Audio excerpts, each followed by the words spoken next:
जिन्होंने गीता पढ़ी है वो जानते होंगे कि योगी हम उसको बोलते हैं जो दूसरे का दुख अपना दुख समझे। और गुरु नानक जी को जिन्होंने पढ़ा होगा वो जानते होंगे कि उन्होंने कहा कि माया के बीच में रह के माया से दूर हो वो योगी होता है। तो बताओ, जो गद्दी पर बैठे हैं, जो गद्दी पर बैठे हैं, अभी हम लोगों ने उनका कारनामा देखा, उनके लोगों का कारनामा अभी हम लोगों ने लखीमपुर में देखा, जहां पर किसानों को कुचल दिया गया गाड़ी से, गाड़ी के टायरों से किसानों को कुचला गया। वो किसानों को तो कुचला ही गया है, लेकिन उसके साथ साथ कानून को भी कुचलने की तैयारी थी। जो लोग किसान को कुचल सकते हैं, कानून को कुचल सकते हैं, उन्हें देर नहीं लगेगी कि एक बार वो संविधान को भी कुचल देंगे। इसलिए हम आपसे निवेदन करने आए, जब हम चौधरी यशपाल जी को याद कर रहे हैं तो हमें समाज और देश को कैसे बनाना है। हमारे किसान अन्नदाता हैं, वो हमारा पेट भरते हैं, अन्नदाता हमारा पेट भरता है, हमें पहनने को कपड़े देता है, और उसको इस तरीके से अपमानित होना पड़ रहा। क्या क्या नहीं कहा जा रहा किसान भाइयों, आपको मवाली कहा जा रहा, इनका बस चले तो आतंकवादी कह दें आपको। न जाने कितनी बार अपमानित होना पड़ा है, लेकिन हम अपने किसानों को बधाई देना चाहते हैं।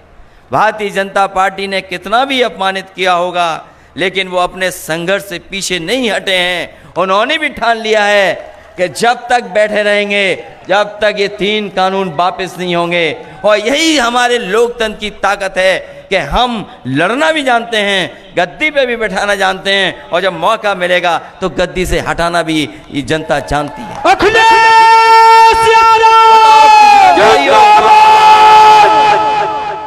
किसान भाइयों बताओ, हमें और आपको तो वादा किया गया था कि आय दोगुनी हो जाएगी, हम जो पैदावार करेंगे उसकी आय दोगुनी होगी।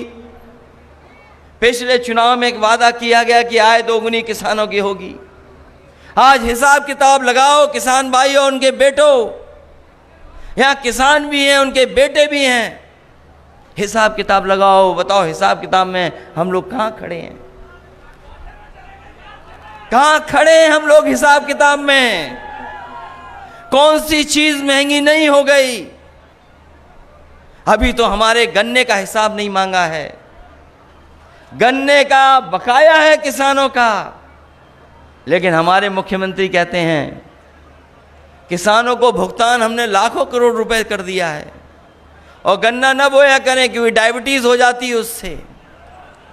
हमारे ऐसे मुख्यमंत्री हैं, वो भुगतान तो बता रहे हैं कि इतना भुगतान हो गया, लेकिन हमारे गन्ने के किसान भाई जानते हैं कि अभी भी 4000 करोड़ से ज्यादा किसानों के गन्ने का बकाया है। खेतों में गन्ना खड़ा, पिछले साल का भुगतान नहीं। यहां धान नहीं होता, कम धान होता है, लेकिन जिस इलाके में गाड़ी से कुचला गया किसानों को, वो धान का इलाका है। धान की कीमत क्या सरकार ने तय की? 1000 रुपया कुंटल नहीं बेच पा रहा हमारा किसान, 1000 रुपया भी नहीं बिक रहा किसान का। गन्ने का भुगतान नहीं, धान का कीमत नहीं। और सहारनपुर वाले जानते होंगे, बताओ पेट्रोल 100 रुपए पार कर गया कि नहीं कर गया पार?